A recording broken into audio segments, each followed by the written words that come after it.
What's happening, YouTube? It's Simon 466 Cards, and today we're going to talk about everything that's happened this week with Beckett's $250 million in financing that they've received, this new parent company called Collectivus, and a small little tidbit related to a Beckett lawsuit that I find really fascinating as part of this whole situation, and then we'll end with my rant about the name. But first, let's start off with what's happening around this $250 million in financing that they've received. So this is an article on Collect by Ben Burrow. Shout out to Ben. And we're going to work backwards. It says here, Collectivus Holdings was announced as a new umbrella company overseeing Beckett, Dragon Shield, and Southern Hobby earlier this week. And if you go to this article, also by Ben, double shout out to Ben, I suppose. It says here, the parent company is the result of a new strategic plan and not an acquisition.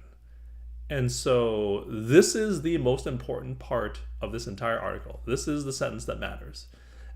Because the question is naturally, what is the new strategic plan for Beckett and Collectivus? And why did they create this new holding company? And I think the first and most obvious answer that I can come up with, having not seen any of the details of what they've done here in terms of the legal arrangement for this company, is to put as many walls up from Greg Lindbergh, the former current owner of Beckett, as possible.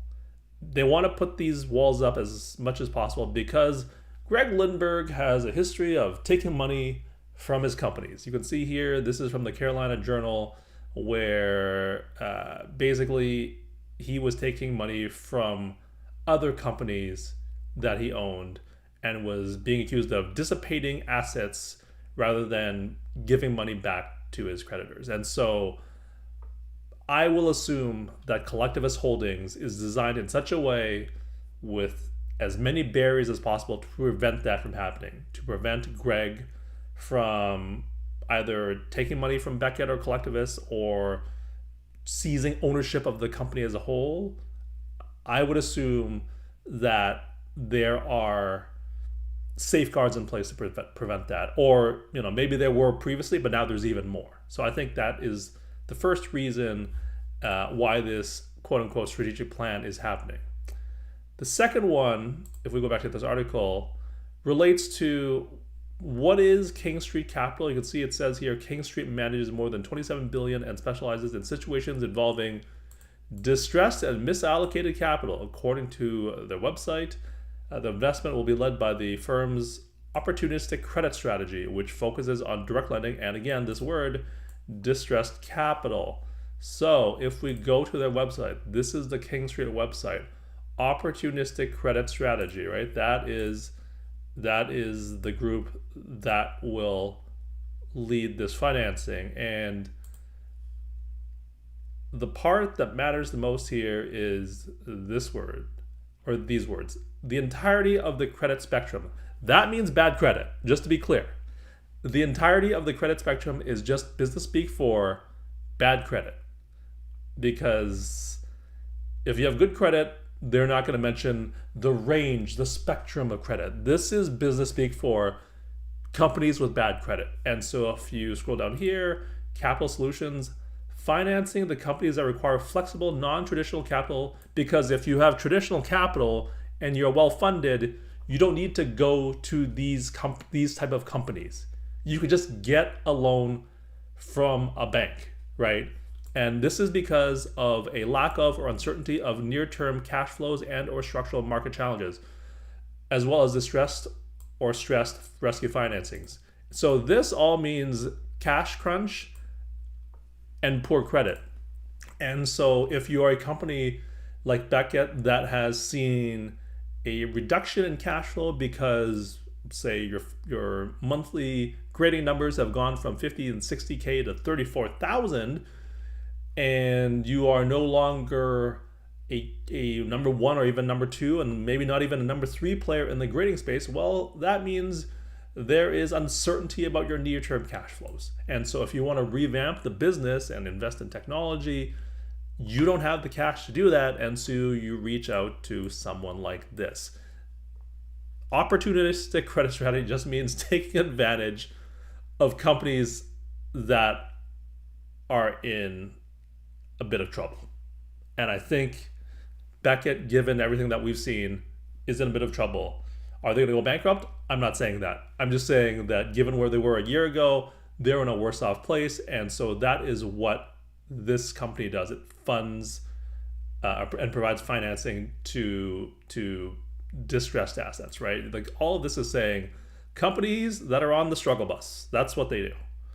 And so if we go back to this article and go back here, the new strategic plan, well, why did they group these three companies together? Why did they group Southern Hobby, Dragon Shield, and Beckett together?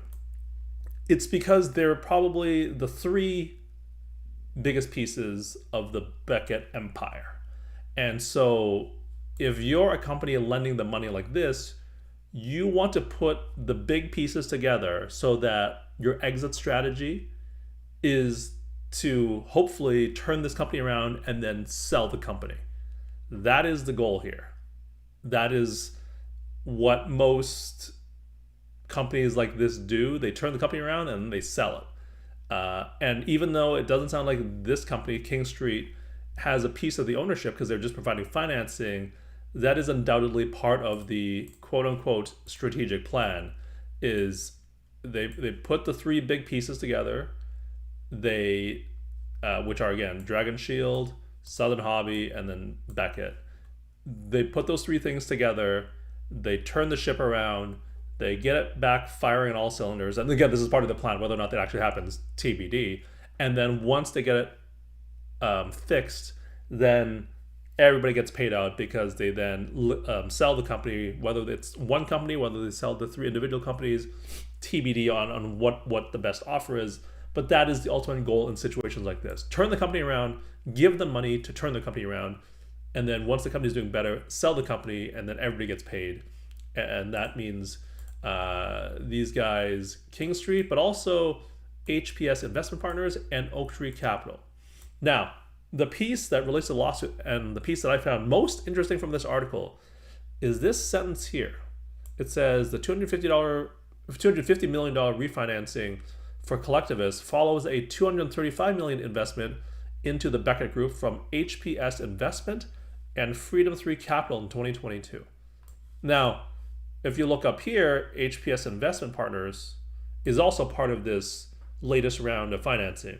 So HPS Investment was part of this 2022 investment, and then basically said, yeah, I want in on this round as well, 2 years later. But Freedom 3 Capital was part of the 2022 investment. Freedom 3 Capital, not part of this announcement. So they said, I don't want to do this again. I had enough the first time, is what Freedom 3 Capital is saying.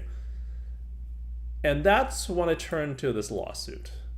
This lawsuit against Beckett is from a fellow named Scott Roskind, and he owned a company called Knox, ran a company called Knox, which was bought by Beckett. And the long story short of this lawsuit is that Beckett bought Knox and hired Scott.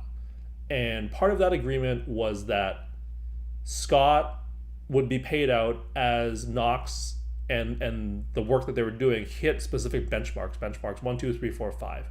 They hit benchmarks 1 and 2, and then when they hit benchmark 3, they refused to pay him out, and then eventually found a way to fire him. And so that's what this lawsuit is saying. It's like, you unlawfully fired me, you owe me money for this benchmark 3, this milestone that I hit, this was part of the legal agreement, and you need to pay me, and you have not. And so that's what the lawsuit is. But there is one piece of this lawsuit that is the most interesting. It is on page 19 of this 348-page lawsuit. So you really got to dig in to find it. So this talks about how defendant Beckett did not have the funds or capital to fund the entire compensation payable. So like all these milestones and money that is owed to Scott. And basically defendants being Beckett, had no intention of funding the consideration under this SPA, which is like basically the agreement to pay him, or the development and integration of Knox into Beckett. So in this lawsuit, alleged by Scott, they bought Knox saying they're going to pay him and they're going to integrate and develop the Knox product into Beckett, but they actually didn't have any plan to do that. This was just what they told Scott to buy his company. And this part here, number 75, this is the part that I found interesting and fascinating. On the very same day of the closing, again, this is all according to Scott in this lawsuit. According to him, on the very same day of the closing, which is the closing of the agreement to buy Knox, from what I understand, defendants, in defense is Beckett, assigned Beckett's, including Knox Technologies trademarks, to Freedom 3 Capital. Freedom 3 Capital. That name sounds familiar, doesn't it? Doesn't it? In 2022? Again, on the same day of the closing, defendants, i.e. Beckett, assigned Beckett, including Knox Technologies trademarks, to Freedom 3 Capital as security for financing that, upon information and belief, exceeded the sum of $100 million. The Freedom 3 financing was further secured by first and second lien security interests against all of Beckett and Beckett Holdings assets, among other Lindbergh Enterprise entities, which they call the Freedom 3 security interests in this lawsuit. As part of the Freedom 3 financing, Freedom 3 was issued warrants in Beckett, which are called the Beckett warrants in this lawsuit. And this is where it gets juicy, number 76 here. Consistent with the underlying crimes for which Lindbergh was convicted and the allegations in the current Lindbergh indictment, virtually none, if any, of the Freedom 3 financing was used to fund Beckett, the continued development of the Knox IP, or the integration of the Knox IP into Beckett. Instead, defendants used the acquisition of Knox Technologies and the resulting acquisition of the Knox IP as the bait to obtain the Freedom 3 financing, but then siphon the proceeds of the financing to other entities and persons comprising the Lindbergh enterprise, presumably including Lindbergh himself.